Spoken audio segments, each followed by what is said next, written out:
Hello mga ka-YouTube. May garap po tayo ngayon. Hindi ko na videoan to nung nakaraan pa. Pero lagi naman gaming ginagawa. So nandito tayo sa isang recycling facility. Yung yung recycling facility na to is bumibili ng ating mga bote, jaryo, garapa, kumbaga dyan sa atin is parang junk shop. So isa ito sa malapit sa amin na recycling plant sa malapit sa amin, mga 15 minutes away. Ngayon, ito mga ipon ng mother ko, mga recyclables ang tawag sa kanila, mga lata, bote, ganyan. Yan, binebenta dito yun.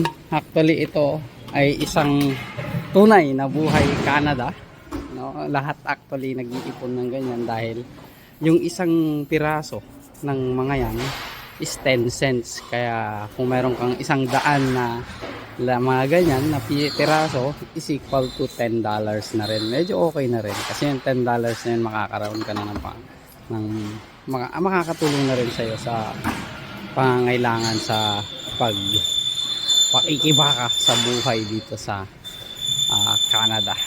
So hindi lang po actually yung mga homeless lang ang gumagawa ng ganito, actually halos lahat.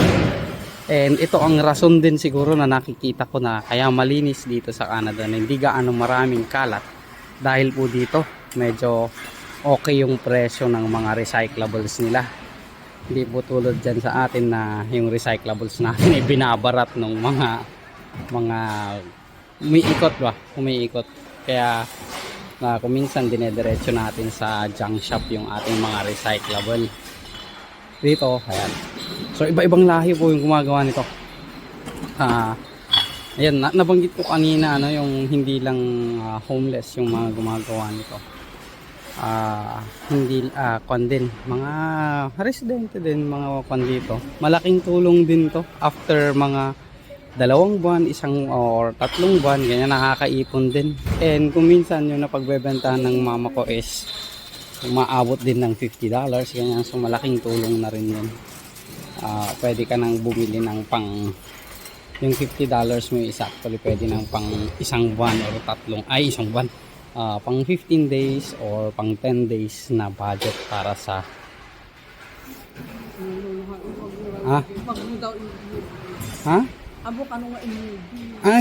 sorry bawal pala, sorry, balikan ko kayo mamaya.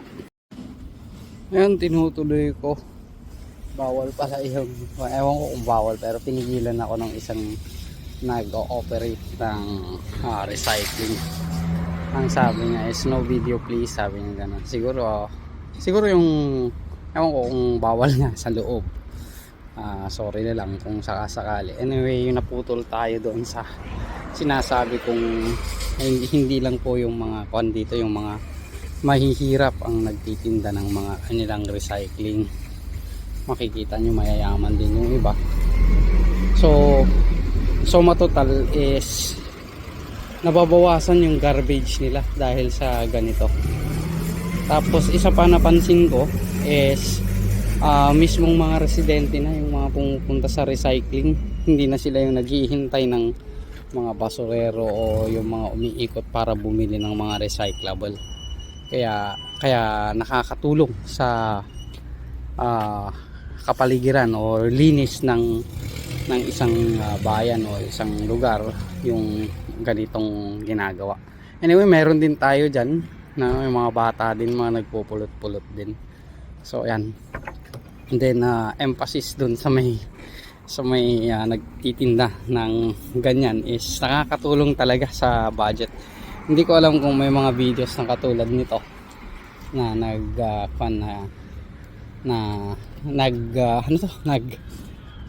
medyo hindi pa organized kasi yung kan ko, natakot ako kanina nung sinabing no videos ayun.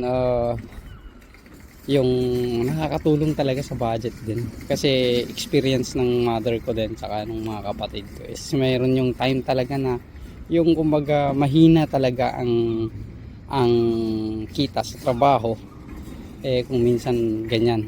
And then may nakita rin ako talaga yung mga homeless na kababayan natin. Meron tayong mga kabayang homeless dito.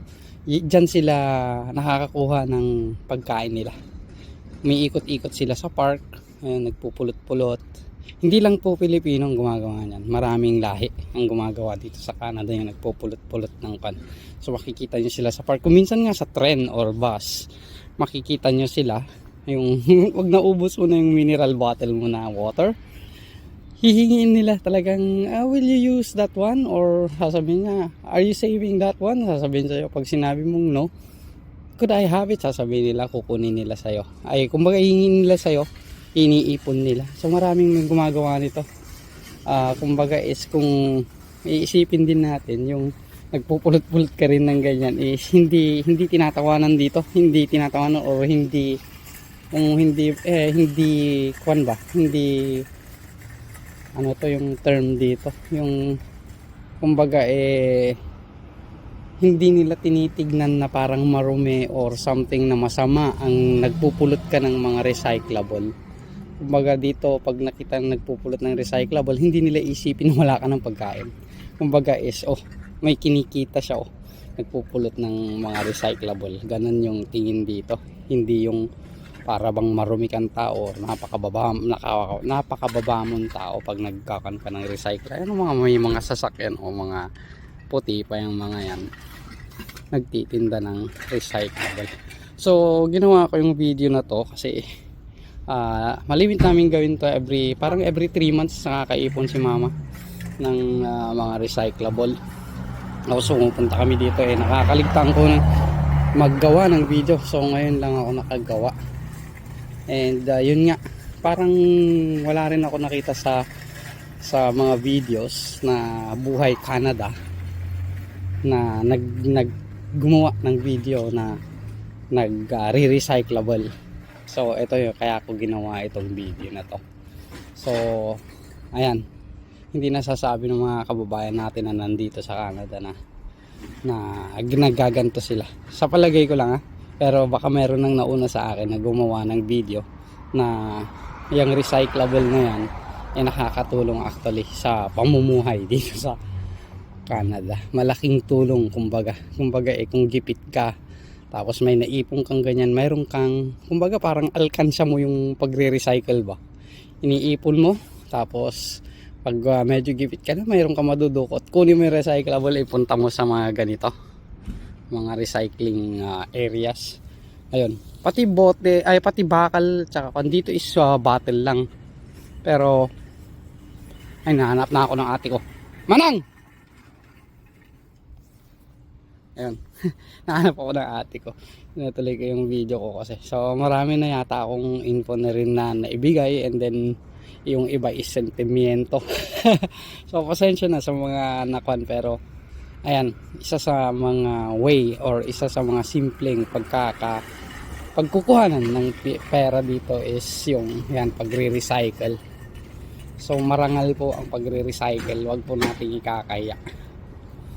Diyan sa atin para bang naiya tayo magpulot-pulot din ng mga recyclable. No? Pero dito hindi nila kinakaya ang pagpupulot ng recyclable dahil alam nilang makakatulong. 10 cents may nabibili na, kung ba pandagdag yung 10 cents, pero yung 10 ganun, 10 bote is $1 na rin. Mayroon ka na, marami ka na ring mabibili or mayroon ka nang mabibili. So kung naka 100 ka nun, may $10 ka, may meal ka na. May meal ka na sa pang isang araw yung $10 mo. So ayan. So i-end ko na yung aking video. Maraming salamat sa panonood at pagtsatsaga ng pakikinig. Salamat. Bye bye.